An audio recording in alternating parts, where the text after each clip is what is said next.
All right, you got too many people. I'm looking at this draft with Deion Sanders' son, Sheduer Sanders. Listen, this is not about racism. If it was about racism, like Gilly, the stupid kid, is saying, and this is still slavery, then it wouldn't have been two black guys picked number one and number two. It wouldn't have been nobody black picked in the first round. It would have just been all white people, and then the second round would have been black people.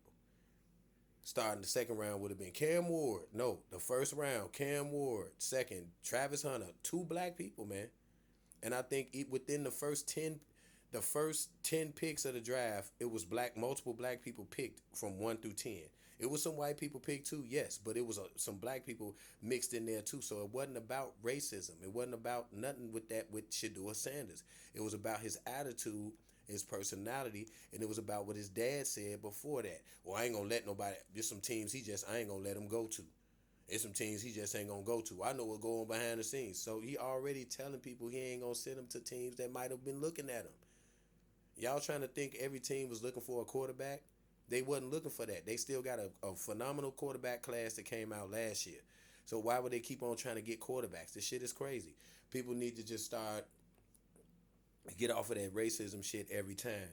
Because they try to use that every time. Niggas, they try to use it every time, but it ain't always that.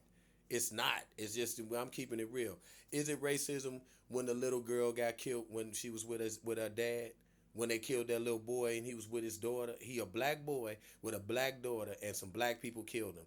They killed him and his daughter. Where's the outrage about that? There's nobody talking about it. A grandmama got killed in New York, 61, black woman. Where's the outrage about that? You know what I'm saying? Where's the outrage about the shit when I was growing up and black people was just killing each other over and over? What you finna say? The white man did that too? So the white man might as well be God because he control every move that everybody make. You giving a motherfucker that much power? No, what I'm saying is it's too much blame on racism when it's black people doing it to each other. It's black people doing it to each other and they self. And then instead of them saying, well, you know what? I need to stop doing that. I need to do something else. They'll go, oh, it's the white man did it. They always do that. And for these movies, I'm going to go see Sinners one of these days.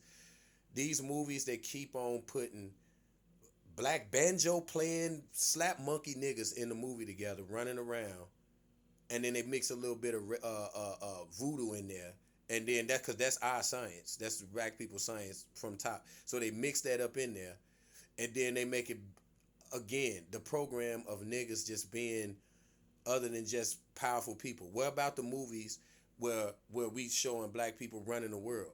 They run the whole world. They ran from Egypt all the way through the Americas. They was all everywhere. Like, make a movie about that.